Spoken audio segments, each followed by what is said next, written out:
Di Maria নেই, মেসিও থাকবেন না, তবে তাদের জায়গায় এসেছে আলভারেজ, আলবাদা ও সিমিওনদের মতো এক ঝাঁক তরুণ তারকা। তারা আর্জেন্টিনাকে নতুন দিনের স্বপ্ন দেখাচ্ছে। ডিফেন্ডার থেকে উইঙ্গার কিংবা মিডফিল্ডার, সব পজিশনে এখন আর্জেন্টিনার বিকল্প আছে। কেউ চোটে পড়লেও তাই কোচ লিওনেল স্কালোনিকে খুব দুশ্চিন্তায় পড়তে হয় না। আর্জেন্টিনার আগামী দিনের তারকাদের সম্পর্কে জেনে নেওয়া যাক। কিছুদিন আগেও থিয়াগো আলমাদাকে নিয়ে খুব বেশি আলোচনা ছিল না আলবিসেলেস্তা সমর্থকদের মাঝে। তবে 23 বছর বয়সী এই ফুটবলার নিজের সামর্থ্যটা প্রমাণ করেছেন। বল পায়ে জোরালো শট যেমন নিতে পারেন, তেমনি ড্রিবলিংয়েও তিনি দুর্দান্ত।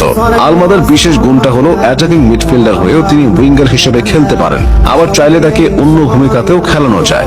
বল কন্ট্রোল ও বল সাপ্লাইতে তিনি অনেকটা মেসির মতো কাজ করেন। 2026 বিশ্বকাপের পর মেসি থাকবেন না, সে অনুযায়ী নিজেকে প্রস্তুত করছেন আলমাদা। সুযোগ পেলে তিনি জ্বলে ওঠেন। অবশ্য ফ্রি কিক নেওয়াতে আগে থেকেই তার খ্যাতি আছে। ভবিষ্যতে জাতীয় দলেও নিয়মিত ফ্রি কিক নিতে দেখা যাবে তাকে।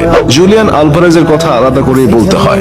আলভারেজের মতো ভার্সেটাইল ফুটবলার বর্তমানে আরেকজন খুঁজে পাওয়া কঠিন। তাকে যে পাত্রে রাখা হয় তিনি সেই পাত্রের আকার ধারণ করেন। পুরোপুরি নাম্বার 9 পজিশনে খেলতে পারেন, আবার অনেকটা সেকেন্ড স্ট্রাইকারের ভূমিকাতেও নিজেকে মানিয়ে নেন। কখনো নিজে গোল করেন, কখনো আবার গোল করানোর দিকেই বেশি মনোযোগ দেন। নিজে একটা শট নিলে বিপরীতে 4টা সুযোগ তৈরি করেন। আলভারেজ হলেন আর্জেন্টিনার হৃৎপিণ্ড। 2022 বিশ্বকাপ থেকে ফুটবলে তার অপ্রতিরোধ্য যাত্রা অব্যাহত আছে। দেশের হয়ে সব রকম ট্রফি জিতেছেন, ক্লাব ফুটবলেও তিনি সর্বেসর্বা। অ্যাটাকিং পজিশনের সামনের দিনগুলোতে আলভারেজের সঙ্গী হবেন জিউলিয়ানো সিমিওনে।